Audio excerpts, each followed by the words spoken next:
Okay, this is on basic fire safety. So we're going to go over basic fire safety here.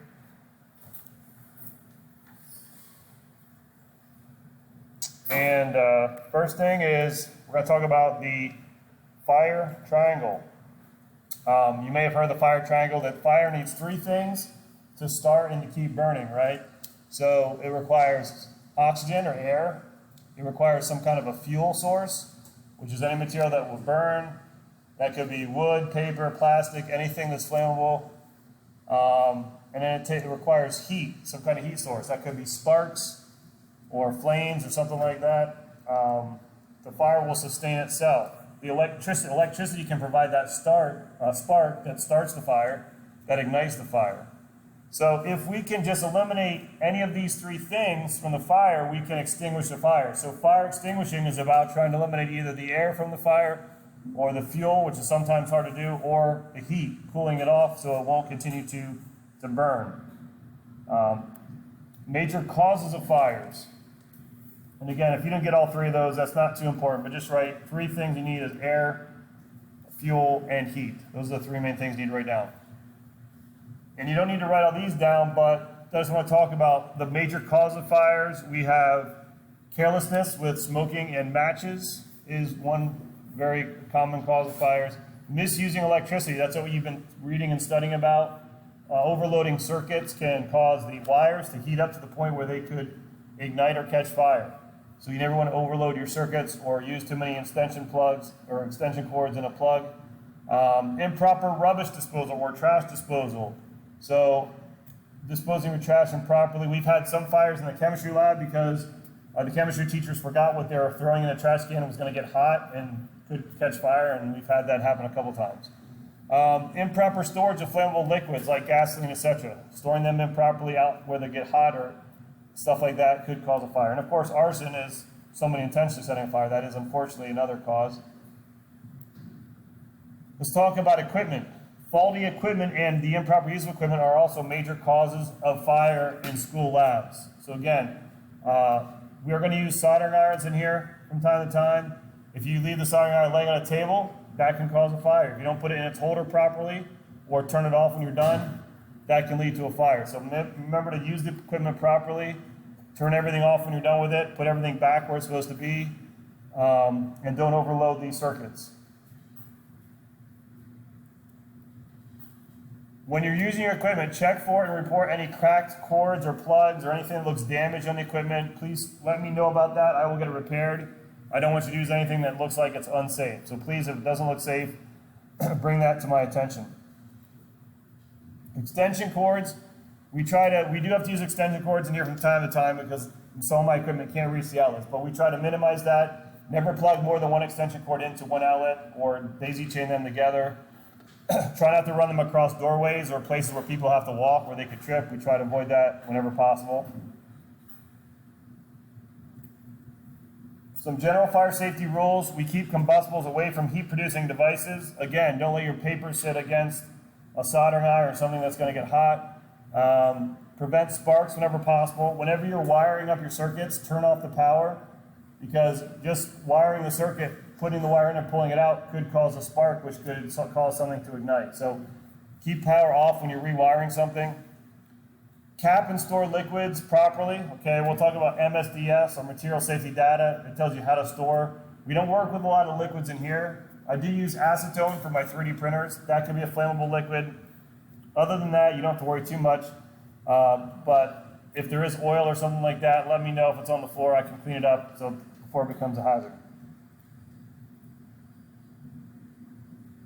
Keep maintenance and storage areas clean and free of trash, sawdust, or other rats. So keep your spaces clean. Throw things away when you're done. Throw your trash away when you're done. Keep the halls and stairways clear. Be sure the exit signs are lighted. So we have 3 exits here. This one doesn't have a sign, but you can go out through his lab to get out of this room. But the main 2 exits are these double doors and those double doors and out to the left.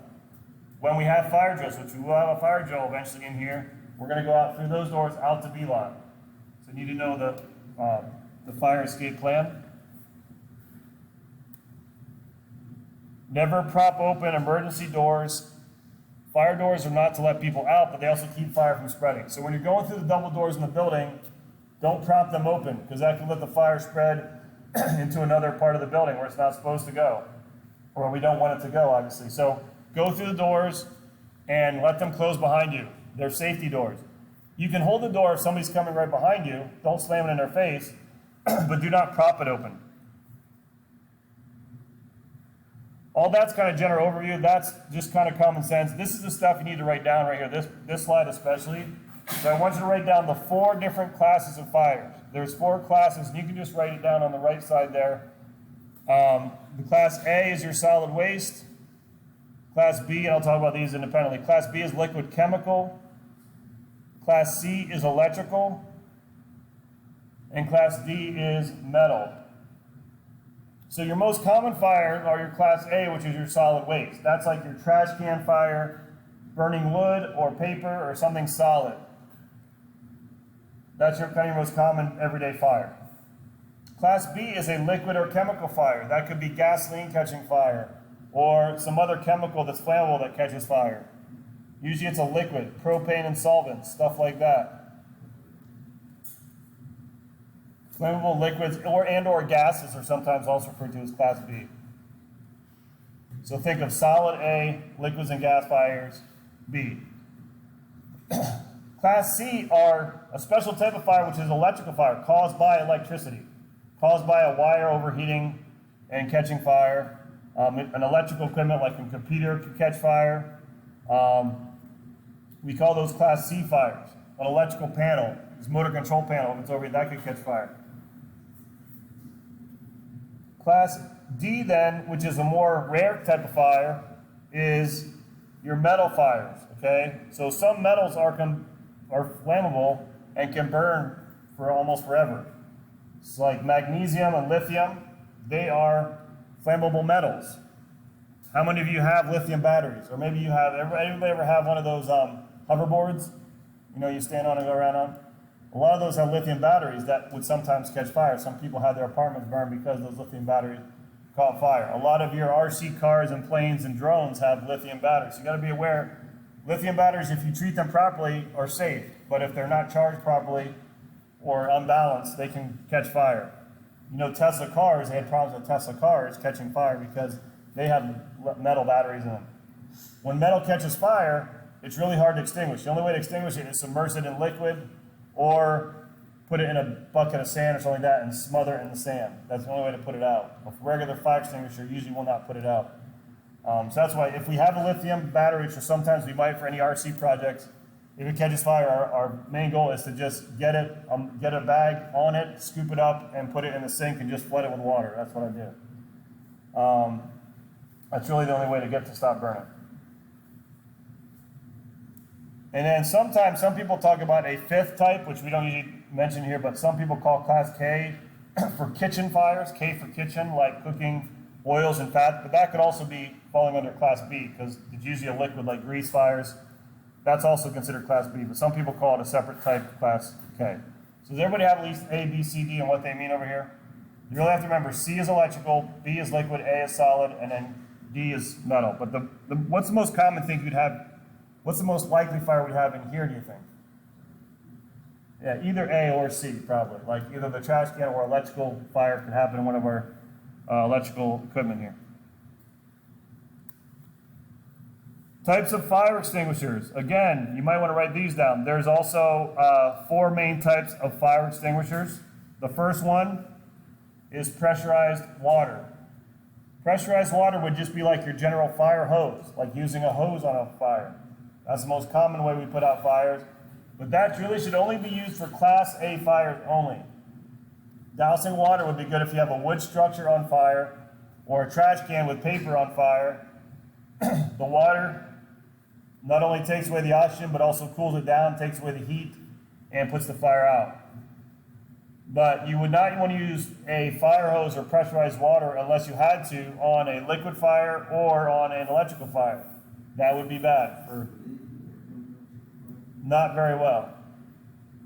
So if there is an electric fire, let's say that my motor control panel caught fire. What's the first thing you think you want to do to stop the fire? Turn off power. There's a breaker over there. I have emergency stop. If I can get to the emergency stop, hit that. Unfortunately, it's kind of close, but if I could, I'd hit that, open this up. There's a main breaker, turn off the main breaker that gives power to this. So get the power off. If you can do it, do it. If you can't, sometimes you can't turn the power off. But if you can, that will take away the source of energy right away. And the fire should start to die out pretty quickly after you turn off power. Once you turn off power, then you're going to use what's called a dry chemical extinguisher. We have two dry chemical extinguishers here. This one's a dry chemical. The one hanging back there by the sink is a dry chemical. So dry chemical extinguishers are good for class A, B, or C, especially B and C. So they will put out liquid fires, solid, and electrical fires. They basically remove the oxygen. It's a chemical that just takes the oxygen away from fire so it can't burn. It looks like a big cloud of, steam or smoke coming out of it, but it's a dry chemical that goes on. And the good thing too is, unlike water will damage if you have a computer and you spray water on it, it's going to be any good anymore? You can spray a dry chemical on a computer and it could even work if it's not damaged too much by the fire. Now, some components may be too damaged to work.